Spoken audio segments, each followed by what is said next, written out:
오늘 하나님을 예배하는 예배의 자리로 우리를 불러주시니 하나님 감사를 드립니다.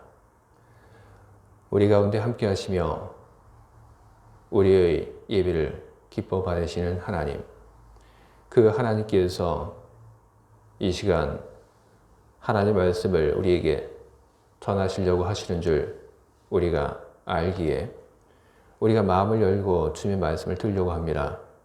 주님의 말씀이 우리의 마음속에 들어올 수 있도록 성령을 통하여 우리를 도와주시옵소서.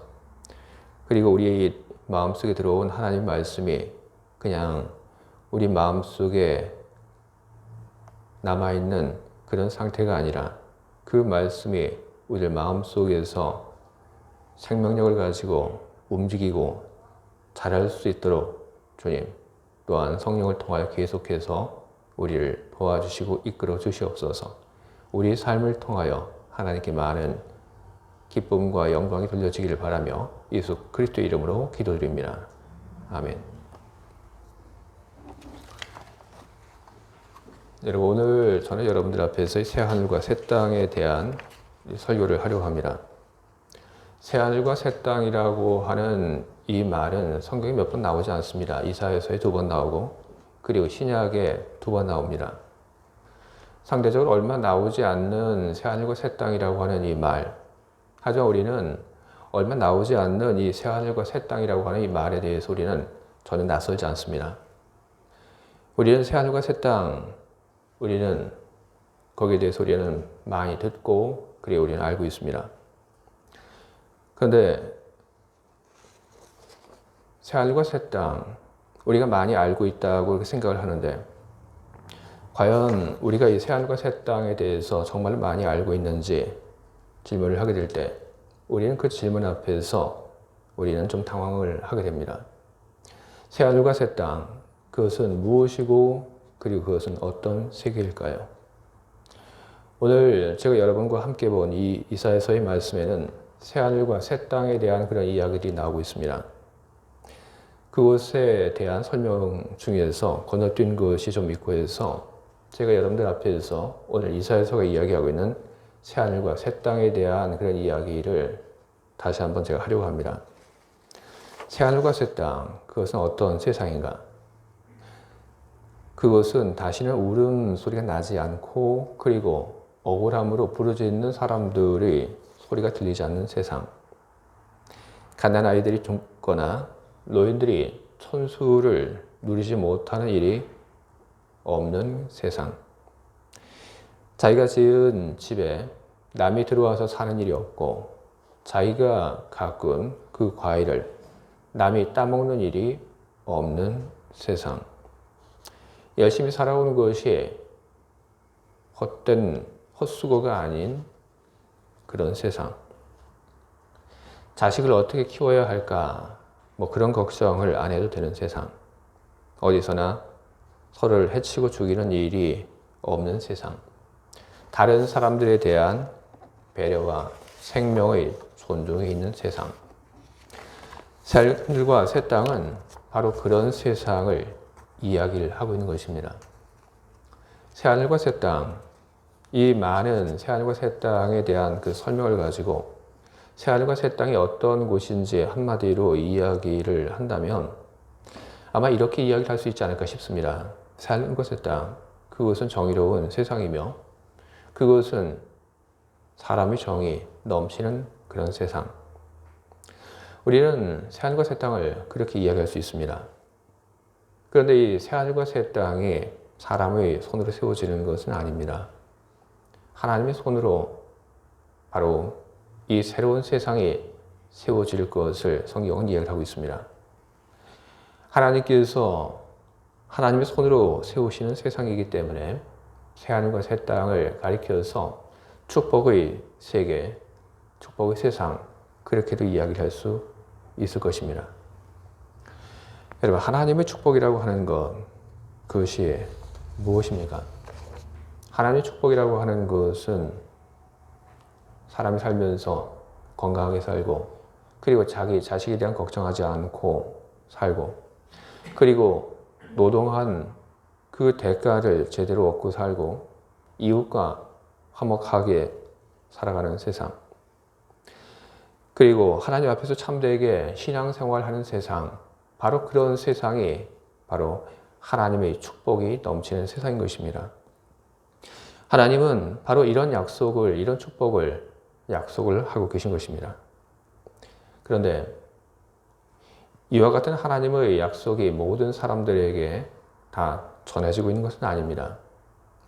하나님께서 이야기하신 새하늘과 새 땅이라고 하는 그 말로 표현이 되는 그 세상, 이 세상에 들어가서 살 수 있는 사람, 바로 이 세상은 누구를 위한 세상인가? 하나님은 이야기를 하십니다. 바로 이 세상은 모든 사람들을 위한 세상이 아니라 이 세상은 하나님을 찾기에 힘을 쓰는 바로 그런 사람들만을 위한 세상이다. 하나님께서 이렇게 이야기를 하시게 된 것에는 그만한 사정이 있습니다. 바로 이렇게 된 그 정황들이 이사야서 64장에 잘 설명이 되고 있습니다. 이사야서 64장의 그 설명에 따르면 포로 생활을 하던 그 히브리인들이 고향으로 돌아왔습니다. 그런데 포로 생활을 하고 고향으로 돌아온 그 히브리인들이 고향을 바라보니까 그 고향이 자기들이 꿈속에서 그렸던 그런 모습이 아니었습니다. 히브리인들이 자기들의 눈으로 바라본 고향, 그 고향을 어떻게 설명을 하고 있느냐 하면 성경 이사야서 64장 9절부터 10절에는 이렇게 기록되어 있습니다. 당신의 거룩한 성읍들은 폐허가 되었습니다. 시온은 무인 지경이 되었고 예루살렘은 쑥밭이 되었습니다. 우리 선조들이 모여 당신을 찬양하던 곳, 그 웅대하던 우리 성전이 불타버렸고 귀중하게 여기던 모든 것이 망가져졌습니다.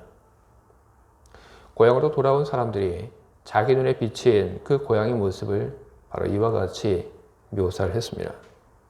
아무것도 남아있지 않습니다. 보이는 것이라고는 폐허밖에 없습니다.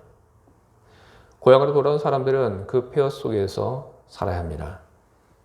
그 폐허 속에서 아무것도 없는 곳에서 처음부터 그 땅을 가꾸고 집을 짓고 살아야 하는 사람들, 그 사람들이 얼만큼 어려운 생활을 했을지 우리는 짐작할 수 있습니다. 그런데 고향으로 돌아온 사람들이 그 폐허 속에서 살기 위해서 몸부림치고 그리고 발버둥을 치는데 그들이 생각하기에 하나님의 도움은 내리지 않았습니다. 가시적인 하나님의 도움, 그들이 생각하고 그리고 고향으로 돌아온 사람들이 기대했던 그런 하나님의 도움은 보이지 않았습니다. 그래서 이런 생각을 합니다. 하나님께서 우리를 외면하신다. 그리고 또 어떤 사람들은 이런 마음을 갖습니다. 하나님이 참 우리들에게 무심하시다. 사람들이 이런 생각을 하게 되니까 이런 생각들이 점점 커져서 또 어떤 그런 생각으로 이어지게 되냐 하면 하나님을 잘 섬기지 않으려고 하는 그런 생각과 행동으로 이어지게 됩니다. 하나님을 열심히 잘 섬겨봐도 소용없다. 우리가 하나님을 위해서 뭔가 애를 써봐도 그래도 아무것도 나오는 것이 없다. 그래서 그 결과 하나님을 예배하는 자도 점점 사라지게 되었고 그리고 하나님께 의지하려고 사람들은 마음을 쓰지 않게 되었습니다. 이사야가 이 모든 상황을 보면서 그는 너무 걱정이 됐습니다. 그래서 이 모든 상황을 지켜보던 이사야가 하나님 앞에 나아가서 하나님께 청을 하게 됩니다. 이사야 64장 4절 말씀을 보면 이사야는 이렇게 하나님께 이야기를 하고 있습니다. 당신께서 이렇듯이 화를 내신 것은 우리가 잘못을 저지르고 처음부터 당신께 반역했기 때문입니다. 이사야는 하나님 앞에 나아가서 민족의 그 죄를, 히브리인들의 죄를 고백합니다. 그와 같은 죄를 고백한 다음에 그는 하나님께 청합니다. 하나님, 그래도 우리가 누굽니까? 우리는 하나님 당신께서 지으신 작품 아닙니까? 우리는 하나님 당신의 백성입니다. 그러니 하나님 우리에게 대해서 계속해서 분노하는 그 마음을 품지 마시고 하나님 우리를 굽어 살펴주시옵소서. 우리가 이렇게 살고 있는데 하나님 우리가 이렇게 말도 못하게 고생하고 있는데 하나님 계속 우리를 이렇게 지켜보고만 계시겠습니까? 이사야는 이런 말을 통해서 우리가 하나님의 은혜를 받기에 정말로 자격이 없지만 그럼에도 불구하고 우리를 하나님 보살펴 줘야 하지 않겠습니까? 그런 이야기를 하고 있는 겁니다.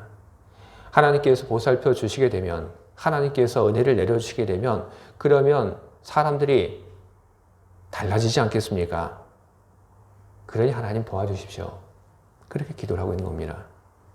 그런데 이와 같은 이사야의 그 간청에 대해서 하나님은 아주 차갑게 거절하십니다. 그리고 이런 이야기를 하나님은 이사야에게 전해주십니다. 나는 빌지도 않던 자의 청까지도 나는 들어주었고 나를 찾지도 않던 자 또한 만나주었다. 나 이름을 부르지 않던 민족에게 나 여기 있다. 나 여기 있다. 그렇게 말해주었다. 날마다 나를 배신하는 백성을 두 팔 벌려 기다렸다. 내가 불렀으나 너희는 대답하지 아니하였고 내가 말하였으나 너희는 듣지 아니하였다. 하나님의 이 말씀은 하나님께서 하나님을 찾지도 않는 사람들에게 하나님께서 복을 내려주시고 함께 해주시고 돌봐주셨지만 사람들이 하나님을 하찮게 여겼다는 그 이야기를 하고 계신 것입니다. 그렇기 때문에 더 이상 하나님께서는 하나님의 은혜를 팔아서 사람들의 환심을 사는 그 일을 하지 않겠다고 이사야에게 이야기를 하고 계신 것입니다. 대신 하나님을 찾는 사람, 힘써 하나님을 찾는 사람, 진심으로 하나님 앞에 나오는 사람, 그런 사람들에게는 복을 주겠다. 바로 그런 사람들을 위해서 새로운 세상을 만들고 바로 그런 사람들이 새로운 세상에서 살게 하겠다. 하나님께서는 그 이야기를 하신 것입니다. 오늘 우리들은 이사야서에 있었던 이런 이야기들에 대해서 우리는 관심을 갖습니다. 그것은 이사야서를 통해서 선포되었던 새하늘과 새 땅이 신약에서 다시 한번 우리에게 선포되었기 때문에 그런 것입니다. 베드로후서 3장 13절에서 그리고 계시록 21장 1절에서 새하늘과 새 땅은 모든 인간들에게 다시 선포되었습니다. 그러나 이 새하늘과 새 땅이 모든 사람들에게 선포되었지만 모든 사람들이 이 새하늘과 새 땅에 들어가서 살 수 있는 것은 아닙니다. 새하늘과 새 땅, 하나님의 축복의 그 세계에 모든 사람들이 하나님의 초대를 받았다 하더라도 하나님의 초대에 걸맞는 자격을 갖춰야지 초대받은 그 자리에 들어갈 수가 있는 것입니다. 그 자격은 무엇입니까? 그 자격은 하나님을 찾는 사람이어야 한다는 것입니다. 하나님을 찾는 사람이 하나님께서 만드시는 새로운 세상, 새하늘과 새 땅에 들어갈 수 있다. 우리 이 말 앞에서 우리는 질문하게 됩니다. 그러면 하나님을 찾는다고 하는 것은 도대체 무엇입니까? 우리는 하나님을 찾는다고 하는 것이 도대체 무엇인지에 대한 그런 질문을 우리는 하게 되고 그리고 우리는 그것이 어떻게 가능한지에 대해서 우리는 묻지 않을 수 없습니다. 우리가 하나님을 찾는다고 하는 것, 그것은 우리들이 무엇을 어떻게 해야지 되는 것입니까? 우리가 하나님을 아는 것, 그것은 바로 우리가 예수 그리스도를 통해서 우리가 하나님을 알 수 있는 것입니다. 여러분, 기독교라고 하는 것은 바로 예수를 통해서 하나님을 아는 종교인 것입니다. 그렇기 때문에 우리들이 예수님을 아는 것이 정말로 중요한 것입니다. 우리는 성경을 통해서 예수님을 우리는 보게 됩니다. 그분이 어떤 삶의 모습을 가지고 살아가셨는지 우리는 보게 됩니다. 가난하고 병든 자들의 고통을 함께 나누고 그리고 세상의 죄를 짊어지신 그 모습을 우리는 봅니다. 그 누구와도 친구가 되어주셨던 그 예수님의 모습을 우리는 성경을 통해서 우리는 바라봅니다. 우리는 이렇게 성경을 통해서 우리는 예수님을 배워나갑니다. 하지만 그것만으로 충분하지는 않습니다. 우리가 예수님을 우리가 안다고 하는 것, 예수님을 통해서 하나님을 안다고 하는 것, 그것은 이런 사건들을 통해서 그랬지 하고 우리가 정서적으로 공감하는 것, 그것만으로 이루어지는 것은 여러분 아닙니다. 예수님께서는 직접 예수님 당신 자신을 우리들이 만날 수 있는 그 길에 대해서 말씀을 하셨습니다. 예수님은 이런 얘기를 우리들에게 요한복음 14장 21절에서 하십니다. 나의 계명을 지키는 자라야 나를 사랑하는 자니 나를 사랑하는 자는 내 아버지의 사랑을 받을 것이요 나도 그를 사랑하여 그에게 나를 나타내리라. 나도 그를 사랑하여 그에게 나를 나타내리라고 하는 이 말은 바로 우리가 예수님의 그 현존을 체험하게 된다는 그런 말인 것입니다. 또한 우리는 예수님의 그 계명을 지키는 그 일을 통해서 우리들이 하나님의 사랑을 받고 있다고 하는 것을 우리는 느낄 수 있는 것입니다. 저를 가르친 선생님 중에 한 분이 이런 이야기를 하신 적이 있습니다. 나는 기독교란 실천적인 삶의 종교라고 믿는다. 저는 저를 가르쳤던 그 선생님의 말씀처럼 기독교가 실천적인 종교라고 하는 말에 저는 공감합니다. 기독교라고 하는 것은 사유의 그 종교가 아닙니다. 성경을 보고 예수님께서 이렇게 하셨지 하고 그런 정서적으로 공감하는 것으로만 우리들이 예수님을 알고 만나는 것은 여러분 아닙니다.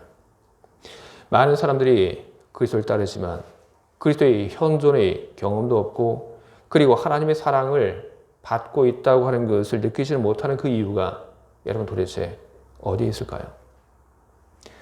그것은 예수 그리스도를 진심으로 만나지 못했기 때문에 그런 것입니다. 예수 그리스도의 그 계명을 지키지 않았기 때문에 그런 것입니다. 예수 그리스도의 그 계명을 지키지 않았다고 하는 것, 그 이야기를 조금 더 깊게 이야기한다면 바로 이것은 대략 두 가지 문제입니다. 그 하나는 마음이 정결하지 않기 때문이고 다른 하나는 주님이 이웃을 사랑하라고 하는 그 계명을 우리들이 온 힘을 다해서 따르고 있지 않기 때문에 그런 것입니다. 하나님을 찾는 사람들에게 있어서 예배보다 더 중요한 것은 여러분 없습니다. 하지만 예배하러 나오는 사람들 중에 어떤 사람들은 탐욕스러운 마음을 가지고 나옵니다.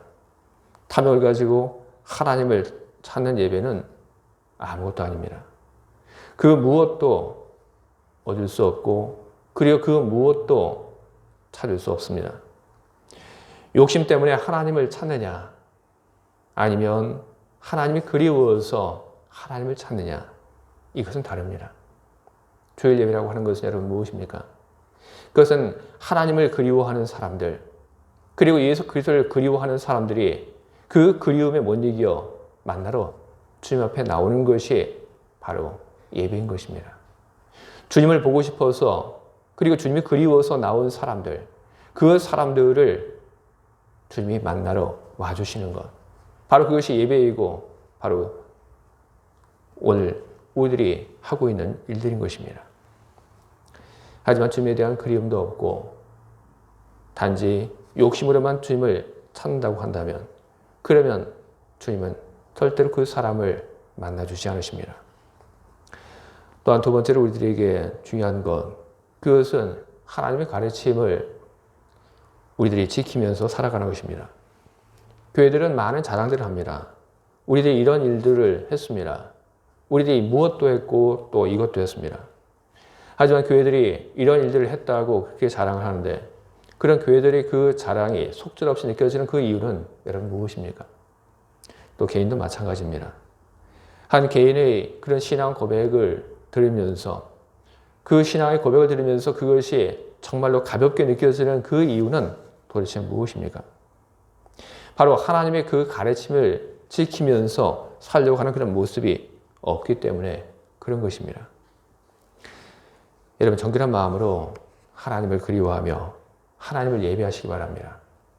그리고 여러분, 인간을 사랑하시기 바랍니다. 인간을 사랑하라고 하는 그 말이 어떤 뜻인지 여러분 잘 그 뜻을 여러분 새겨보시기 바랍니다. 멀리 있는 사람을 사랑하는 것은 여러분 쉽습니다. 하지만 가까이 있는 사람을 사랑한다고 하는 것, 그것은 그렇게 쉬운 일이 아닙니다. 여러분 누구를 사랑해야 하는 것입니까? 여러분 바로 여러분의 옆에 있는 사람을 사랑해야 하는 것입니다. 옆에 있는 사람을 사랑하면서 그것이 얼마나 힘들고 어려운 일인지 그것을 겪고 그럼에도 불구하고 사랑해 나갈 때 우리는 주님의 그 마음을 우리는 이해할 수 있는 것입니다. 바로 그것이 그리스도의 그 삶을 체험하는 것이고 바로 그것이 그리스도의 현존을 체험하는 것이고 그리고 그것을 통해서 우리들은 하나님의 사랑을 경험할 수 있게 되는 것입니다.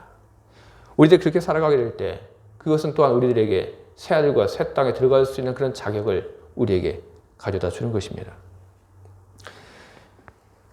오늘 우리는 새하늘과 새 땅에 대한 이야기를 읽었고 저는 여러분들에게 새하늘과 새 땅에 대한 그런 설명을 그리고 설교를 하고 있습니다.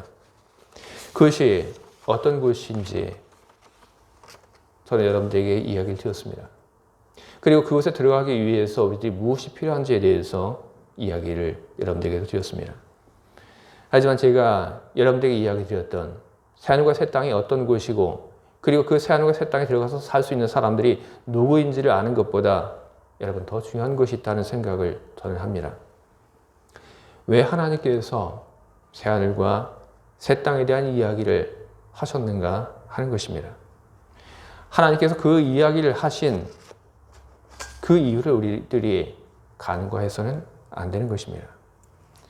하나님께서 새하늘과 새 땅 그 이야기를 하신 제1의 목적은 인간이 하나님에 대한 그리움을 가지고 하나님의 품으로 되돌아오게 하기 위해서 하신 것입니다. 히브리인들이 오랫동안 포로로 잡혀가서 타향에서 고생을 많이 했습니다. 고생을 하면서 그들은 고향에 대한 많은 그리움을 가졌습니다. 그리고 그 그리움 때문에 그들은 고향으로 돌아오는 먼 길을 마다하지 않고 그들은 걸어왔습니다. 하지만 고향에 대한 그리움은 있었지만 그들은 하나님에 대한 그리움은 갖지 못했습니다.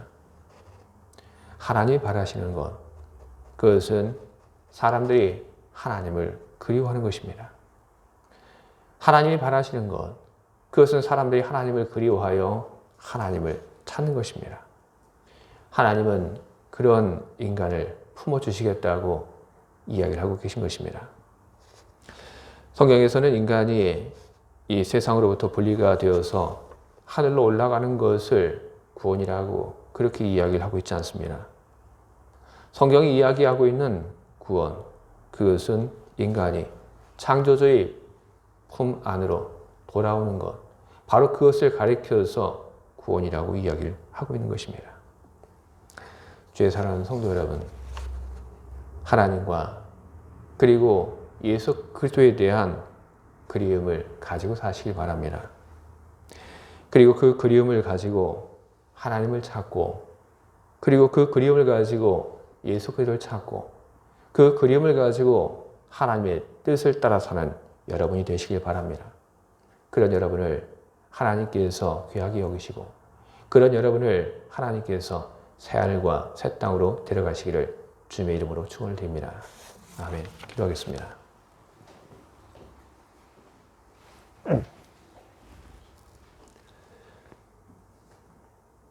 하나님, 우리는 세상을 살면서 세상의 나쁜 모습을 우리는 참 많이 봅니다.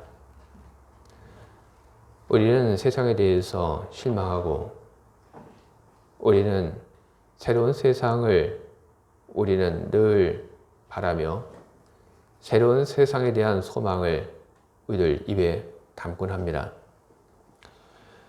이런 우리 모습을 아시는 하나님, 그 하나님께서 새하늘과 새 땅, 새로운 세상, 그 약속을 우리에게 해 주셨는 줄 우리가 압니다. 새로운 세상, 모든 사람들이 사이좋게 살아갈 수 있는 세상, 자기가 일한 만큼 얻을 수 있는 세상, 누구에게도 위협을 당하지 않고 그리고 위협을 가할 필요도 없는 그런 세상. 하나님께서 그런 세상을 우리에게 이야기를 하실 때 하나님, 그런 세상이 우리들의 소망이 됩니다.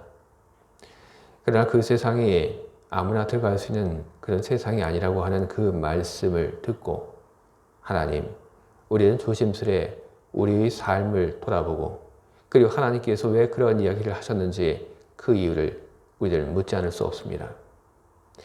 하나님, 하나님께서 새하늘과 새 땅, 그 새로운 세상에 들어갈 수 있는 사람은 오직 하나님을 열심히 찾는 사람이어야 한다는 그 말을 통해서 우리들 모두가 하나님에 대한 그림을 갖기를 바라고 계시는 줄 우리가 오늘 알게 되었습니다. 하나님, 하나님에 대한 그리움을 품고 살게 하시옵소서. 예수 그리스도에 대한 그리움을 품고 살아가게 하시옵소서. 그 그리움을 가지고 날마다 하나님을 찾는, 하나님 말씀을 찾는, 주의 뜻을 이루며 사는 우리가 되게 주여 우리의 길을 주장하시고 이끌어 주시옵소서. 예수 그리스도 이름으로 기도합니다. 아멘.